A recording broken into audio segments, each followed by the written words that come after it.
और जगन्नाथ रथ यात्रा की बात चली है तो रायपुर से भी जानकारी मिल रही है कि भगवान श्री जगन्नाथ की रथ यात्रा निकाली जाएगी और राज्यपाल और मुख्यमंत्री दोनों ही इसमें शामिल होंगे। रथ यात्रा से पहले भव्य पूजा पाठ किया जाएगा।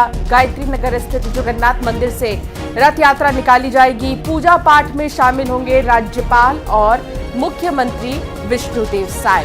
तो बहुत ही अहम होता है ये पल, जिसमें हर कोई शामिल होना चाहता है रायपुर में, क्योंकि भगवान जगन्नाथ की रथ यात्रा निकलेगी तो इसलिए भी खास तैयारियां की गई हैं। और राज्यपाल के साथ साथ मुख्यमंत्री विष्णुदेव साय भी रथ यात्रा में शामिल होंगे। रथ यात्रा से पहले भव्य पूजा पाठ भी किया जाएगा और उस रथ की तस्वीर भी हमने आपको दिखाई थी, जो कि हाईटेक टेक्नोलॉजी से बनाई गई है, जिसमें कि कुछ ऐसी भी सिस्टम्स हैं जो ऑटोमेटिक है। तमाम जो लोग हैं दूर दूर से आते हैं और रथ यात्रा में शामिल होते हैं। एक बार फिर से वैसा ही नज़ारा आज दिखाई देगा, वैसा देखने को मिलेगा। आप एक तरफ देख रहे हैं अमित शाह की तस्वीर भी, अमित शाह जिन्होंने पूजा की है और आशीर्वाद लिया। और साथ ही आज छत्तीसगढ़ में भी, क्योंकि जगन्नाथ मंदिर से रथ यात्रा निकाली जाएगी तो उसके पहले एक भव्य पूजा पाठ होगी, जिसमें मुख्यमंत्री विष्णुदेव साय शामिल होंगे।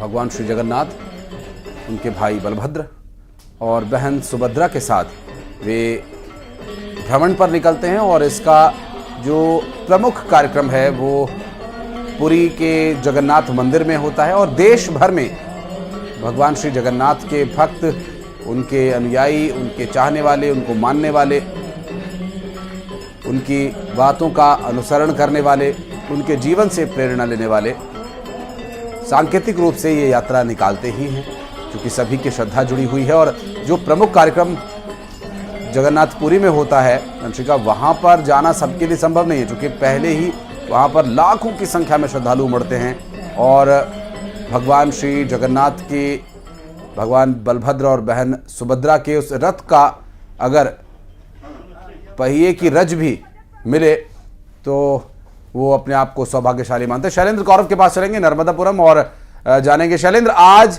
भगवान श्री जगन्नाथ की रथ यात्रा निकाली जानी है, अपने भाई और अपनी बहन के साथ भगवान भ्रमण पर निकलने वाले हैं। किस तरह की तैयारी नजर आ रही है, किस तरह का उत्साह है, मौसम कितना साथ दे रहा है, क्या है जानकारी अपने पास?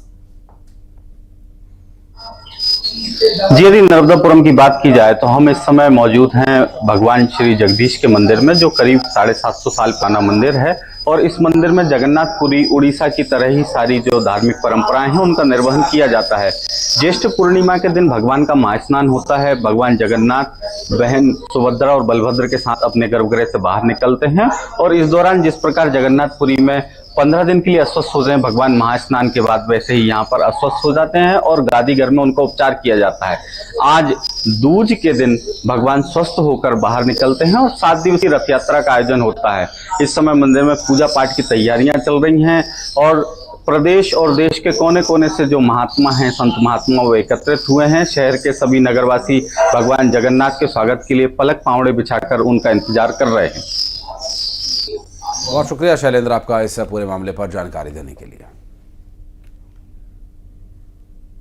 रायपुर से बड़ी खबर है, जहां अयोध्या जाएगी कैबिनेट पूरी, और ऐसे में विष्णुदेव साय की जो पूरी कैबिनेट है वो अयोध्या में रामलला के दर्शन भी करेगी। बताते चले कि मंत्रिमंडल में शामिल सभी सदस्यों को लेकर मुख्यमंत्री विष्णुदेव साय दर्शन करने के लिए जाएंगे और विष्णुदेव साय का ये बयान भी सामने आया, कैबिनेट के साथ जल्द अयोध्या धाम जाएंगे और रामलला के बाल विग्रह के दर्शन करेंगे।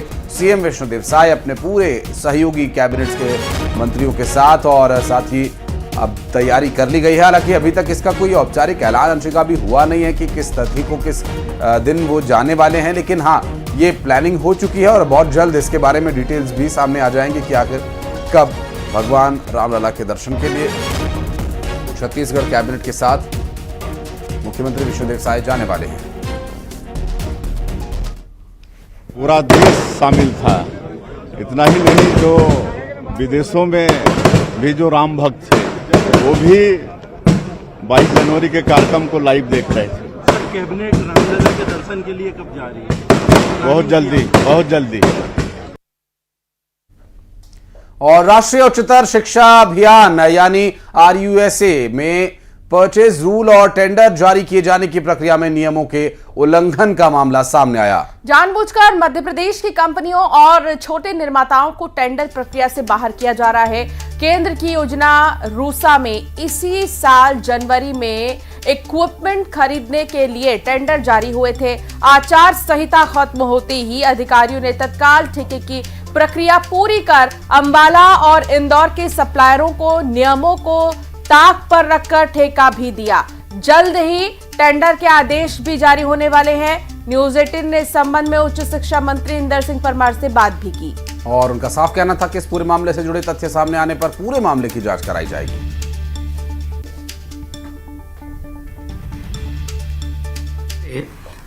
नियम प्रक्रिया तय करके वो करता है।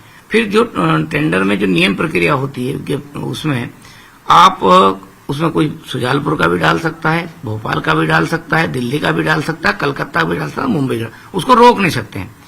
किसी को भी टेंडर प्रक्रिया से जो पात्र व्यक्ति है उसको भाग लेने से नहीं रोक सकते हैं। इसलिए ये केवल जानबूझ करके कुछ लोग करते रहते हैं। यदि किसी के पास तथ्य होंगे और हमारे पास। मंडला में PHE कैबिनेट मंत्री संपत्तिया उइके के गृह ग्राम में फैला डायरिया। आपको बताते चलें कि जिले के ठरका गांव के स्कूल टोला में फैला है ये डायरिया और करीब 20 से 25 लोग बीमार हैं। और ये सारी जो परेशानी है ये दूषित पानी की वजह से शुरू होती है और दूषित पानी पी लेने की वजह से ये डायरिया फैला है। 9 लोग जिला अस्पताल में भर्ती कराए गए हैं। चिंता का बड़ा कारण है कि आज के समय में जहां हम चांद पर जा रहे हैं, मंगल पर पानी खोज रहे हैं, वहां हमारे गृह राज्य में मंडला में ये हालात हैं कि यहाँ लोग दूषित पानी पीने से बीमार पड़ रहे हैं। डायरिया जैसी इस बीमारी से ग्रसित हो रहे हैं, अस्पतालों में भर्ती होना पड़ रहा है। यही लग रहा है कि पानी पीने से जो रहता है इन्फेक्टेड वाटर हो उसके कारण इनको डायरिया हुआ है। तो टोटल अभी हमारे यहाँ पे 8 केस आए हैं डिस्ट्रिक्ट हॉस्पिटल में और इनमें सभी का उपचार हो रहा है अभी सभी का। लेकिन प्रारंभिक वही हो सकता है कि पाइपलाइन वगैरह जैसे बता रहे नल जल योजना का इन्होंने जल जो ग्रहण किया है, तो हो सकता है कि पाइपलाइन वगैरह में कुछ ब्रेकेज आया हो, लीकेज आया हो, जिसके कारण मिक्सअप हुआ हो पानी का, तो यही कारण हो सकता है।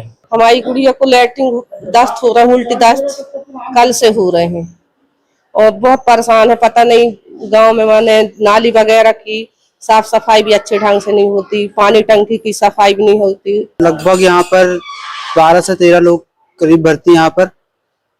टंकी की हमारे गांव में ठरका में टंकी में शायद बहुत दिन से सफाई नहीं, इस कारण से कुछ कीड़े कीटाणु वगैरह हो गए हैं। और जैसे हमारे मोहल्ले में एक पाइप है, वो पाइपलाइन लीकेज है, वहाँ पर पानी तो डेली पीते हैं। फिर कल सुबह से अचानक एकदम दस्त लगना चालू है। फिर हमने वहाँ टेकवारी पे इलाज कराया, वहाँ कोई आराम नहीं मिला। शाम तक कराए, कोई आराम नहीं मिला। इसके बाद फिर हम कहे देख ले, पूरी रात देखे सर, कोई आराम नहीं मिला। पूरी रात इतना करते रहे।